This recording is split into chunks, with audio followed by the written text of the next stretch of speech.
ഈശോ മിശിഹായ്ക്ക് സ്തുതിയായിരിക്കട്ടെ. ഈശോ നമ്മളെല്ലാവരെയും സമർത്ഥമായി അനുഗ്രഹിക്കട്ടെ. കുറച്ച് ദിവസങ്ങൾക്ക് ശേഷം വീണ്ടും തിരുവചനമായിട്ട് കടന്നു വരാനായിട്ട് സാഹചര്യം ലഭിച്ചിരിക്കുകയാണ്. നമുക്കിന്ന് പുറപ്പാട് പുസ്തകത്തിലെ 15-ാം അധ്യായത്തിലെ 25-ാം തിരുവചനം വായിക്കാം. അവൻ കർത്താവിനെ വിളിച്ചപേക്ഷിച്ചു. അവിടുന്ന് അവന് ഒരു തടി കഷ്ണം കാണിച്ചു കൊടുത്തു. അത് വെള്ളത്തിലിട്ടപ്പോൾ വെള്ളം മധുരിച്ചു.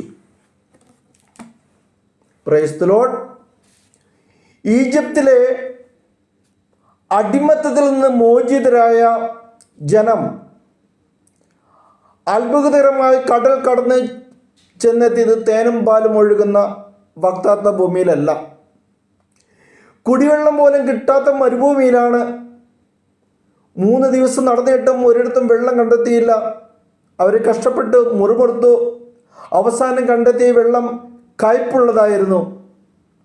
അതിനാൽ കയ്പുള്ളത് എന്ന അർത്ഥത്തിൽ മാറ എന്ന് ആ സ്ഥലം വിളിക്കപ്പെട്ടു. ജനത്തിൻ്റെ പരാതി മോശ ദൈവത്തിനു മുമ്പിൽ അർപ്പിച്ചു. ദൈവം നിലവിളി കേട്ടു, ഉത്തരം നൽകി. അതാണ് കയ്പുള്ള ജലത്തെ മധുരിപ്പിക്കുന്ന തടിക്കഷ്ണം. ഈ കയ്പും മധുരവും തടിക്കഷ്ണവും വലിയ പ്രതീകങ്ങളാണ് മനുഷ്യജീവിതത്തിൽ. ജീവിതത്തിൻ്റെ സകല ദുഃഖങ്ങളുടെയും പ്രയാസങ്ങളുടെയും പ്രതീകമാണ് കയ്പ്. ചുട്ടുപൊള്ളുന്ന മരുഭൂമിയിലൂടെ കടന്നു പോകുന്ന ജീവിതത്തിലെ സകല ക്ലേശങ്ങളുടെയും പ്രതീകം. കുരിശിൽ കിടന്ന് ദാഹാർത്തനായി വിലപിച്ച യേശുവിനെ പടയാളികൾ കൊടുത്തതും കയ്പ് നീരായിരുന്നു. മധുരം സന്തോഷത്തിൻ്റെ പ്രതീകമാണ്. ക്ലേശങ്ങൾ അവസാനിപ്പിക്കാനും കയ്പ് മധുരമാക്കി മകർത്താനും ദൈവത്തിന് കഴിയും. എല്ലാ ദുഃഖവും സന്തോഷകരമായി പകരും. വേദനയും കണ്ണീരും അവസാനിക്കും.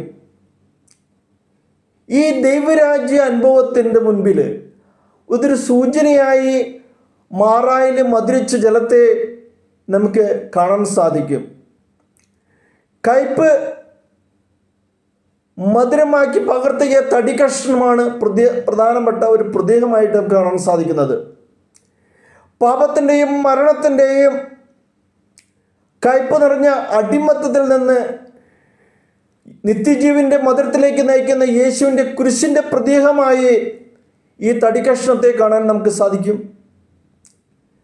ആ തടിക്കഷ്ണം ദൈവം അപ്പോൾ സൃഷ്ടിച്ചതല്ല, മറിച്ച് അത് അവിടെ തന്നെ ഉണ്ടായിരുന്നു.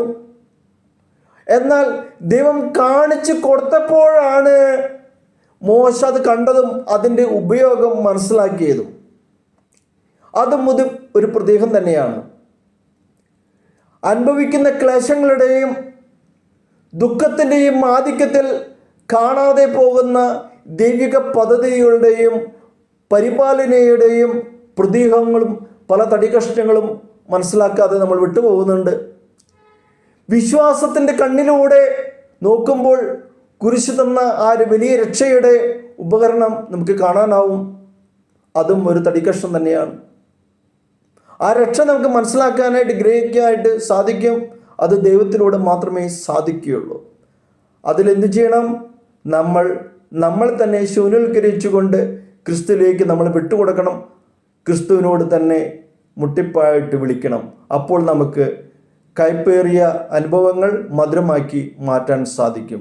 ദൈവം നമ്മളെ ഓരോരുത്തരെയും അനുഗ്രഹിക്കട്ടെ. നമുക്ക് ദൈവത്തോട് പ്രാർത്ഥിക്കാം. ഞങ്ങളുടെ ഹൃദയം അങ്ങയിലെന്നും ആശ്വാസം കൊള്ളണമേ. തകർച്ചകളുടെയും കയ്പുകളുടെയും നൊമ്പരങ്ങളുടെയും അങ്ങേ തേടുവാനും അങ്ങയിൽ വളരാനുള്ള നിമിത്തമായി തീരട്ടെ. ഞങ്ങളുടെ അനുഭവങ്ങൾ, ഞങ്ങളുടെ കയ്പേറിയ അനുഭവങ്ങൾ മധുരമായി മാറട്ടെ. ഞങ്ങളെ ഓരോരുത്തരെയും അനുഗ്രഹിക്കണമേ. ഹല്ലേലൂയ.